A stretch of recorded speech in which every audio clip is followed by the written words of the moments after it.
to you all, and thank you very much, Alexander. In rereading the entirety of Professor Boguslavskiy's lovely pocket-sized memoir, mentioned already by my predecessor, Professor Feldbrucker, this is something which I need to do again in the future, to read the entire work. But how good it is for me to be able to look through it now as I recall him and his work in preparing for this celebration. Embarrassingly, some of the things in my quick review of that work now I had forgotten. For example, the 1989 work, which he co-published in English with Pavel Smirnov on developments in foreign trade law in the USSR. It was accompanied by an introduction from a visiting scholar at the Leiden Institute of East European Law and Russian Studies. And more significant for me is the remark in his memoir that Mark Moiseevich engaged in much of the research for that publication in the stacks of the Leiden Institute's rich library.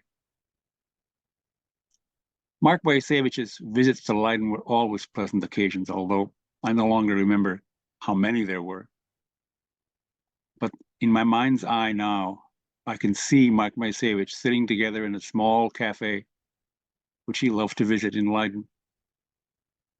It was situated quite near the Institute, on a canal that surrounds the city, the Single, with big windows and lots of greenery to make things even more pleasant.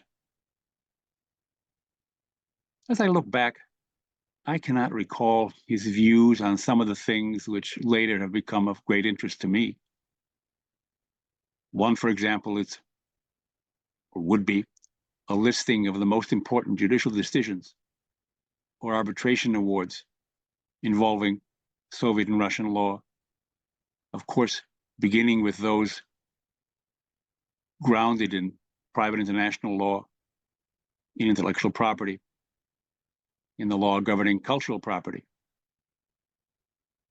Yet I remember with pleasure our discussions on translating his Russian language opus on private international law, which I think you already mentioned, Alexander.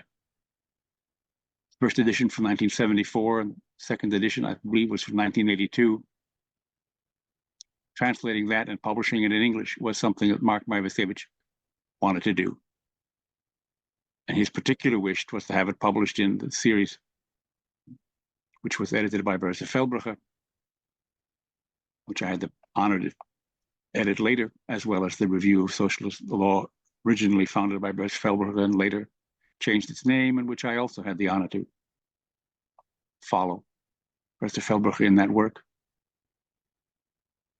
Mark Moiseevich was acquainted with David Winter, who was an attorney at Baker & McKenzie's London office, and also David was a Russian speaker. And Mark Moiseevich honored me by asking me to join David in translating that work and having it published in the series Law in Eastern Europe.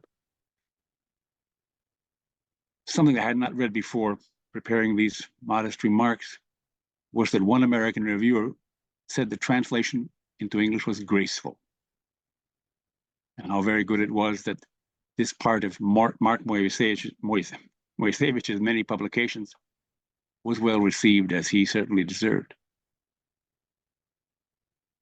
As you already mentioned, Alexander, in the opening slide, one of the opening slides, in addition to his scholarship, Mark Moiseevich was also a practitioner of law and founded the Just law firm in 1992. And it was in the 1990s that Mark and I, and also Professor Butler, had a chance to collaborate in that sphere. While I'm not a particularly good correspondent, unfortunately, I do happily maintain contact with one of the star proteges of Mark Moiseevich from that time and that firm.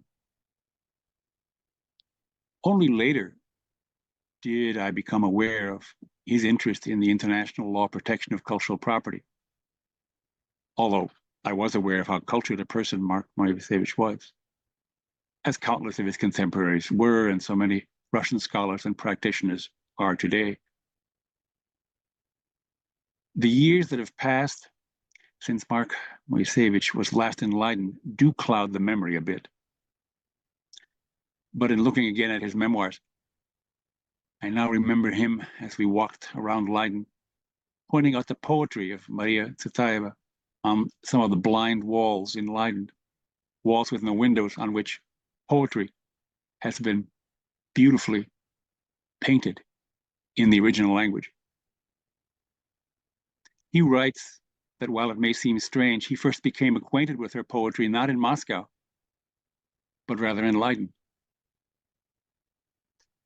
The most recent visit, which I believe Mark Moiseevich paid to Leiden, was to participate in the Leiden Institute's 50th anniversary conference honoring Bertha Feldbrugge in September 2003.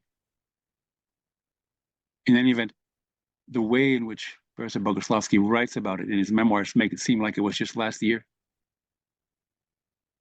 There are other things which link him with the Netherlands, as you undoubtedly already know well from his finely crafted memoirs, for example.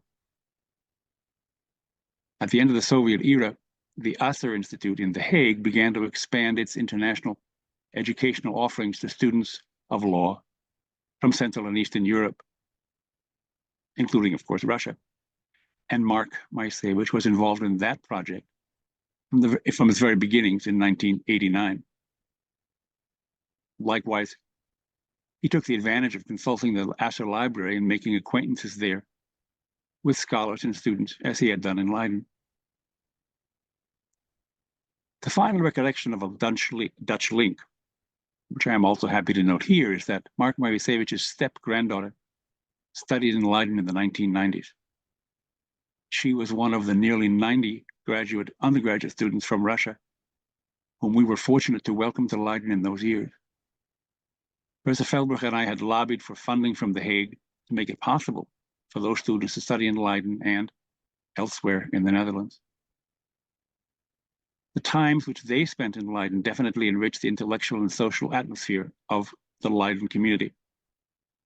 How good it was, I believe, for those Leiden faculty members and students and others in the Netherlands to become acquainted with some of the brightest and best from the younger generation of Russian lawyers following in many of the paths so well illuminated by Mark Moiseevich. Heartfelt thanks to Professor Trunk and other members of the organizing committee of this event for the invitation to join with you and all the other speakers and participants to celebrate the life of Mark Moiseevich. Happy birthday. С днем рождения.